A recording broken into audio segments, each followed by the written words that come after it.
Friends, இன்றைக்கி நான் வந்து அருமையான ஒரு மெட்ராஸ் மீன் குழம்பு வச்சுருக்கேன். இந்த மீன் குழம்பு சின்ன வெங்காயம் எல்லாம் போட்டு பூண்டெல்லாம் போட்டு முன்னெல்லாம் இந்த மீன் குழம்பு நிறைய பேர் வைப்பாங்க. ஸோ இப்போவும் வைக்கிறாங்க. ஸோ தெரியாதவங்களுக்காக இந்த ஸ்டைல். வாங்க இது எப்படி பண்ணலான்னு பார்ப்போம். ஒரு சட்டியில் எண்ணெய் ஊற்றிட்டு கடுகு போட்டுப்போம், வெந்தயம் போட்டுப்போம், இஞ்சி பொடி பொடியாக கட் பண்ணி போட்டுக்கலாம், கருவேப்பிலை போட்டுப்போம், அடுத்தது வடகம் போட்டுப்போம், சின்ன வெங்காயம் பூண்டும் பொடி பொடியாக கட் பண்ணி போட்டுக்கலாம், நல்லா வதக்கிக்கலாம், பச்சை மிளகா கட் பண்ணி போட்டுக்கலாம்.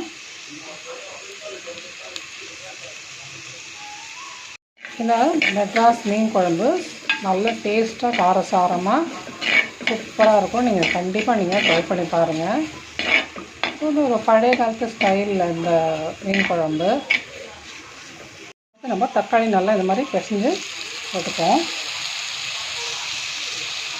நல்ல தக்காளி நல்லா வதங்கி வரட்டும், வெயிட் பண்ணலாம். இப்போ நம்ம கல் போட்டுக்கலாம். நம்ம அடுத்தது மஞ்சள் தூள் போட்டுடலாம். மிளகாத்தூள் ஒரு 2 ஸ்பூன் போட்டுப்போம். மல்லித்தூள் ஒரு பெரிய ஸ்பூன் போட்டுக்கலாம். எண்ணெய் கொஞ்சம் ஊற்றிக்கலாம். பச்சை வாசனை போகிற வரைக்கும் நல்லா வதக்கி விட்டுருவோம்.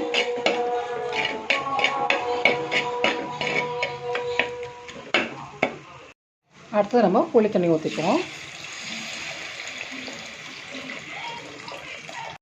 கொஞ்சம் தண்ணி ஊற்றிக்குவோம்.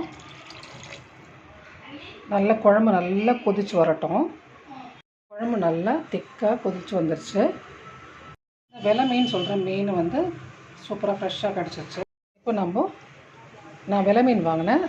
அந்த மீனை நம்ம வந்து ஃபுல்லாக போட்டுருவோம். சூப்பரான டேஸ்ட்டாக இருக்கும் இந்த மீன்.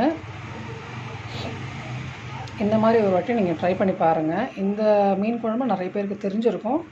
ஸோ தெரியாதவங்களுக்காக இந்த மெத்தட். இப்போ நம்ம கொஞ்சம் கொத்தமல்லியை போட்டுப்போம்.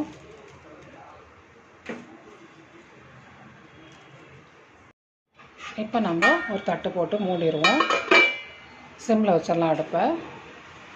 எப்படின்னு பார்ப்போம்.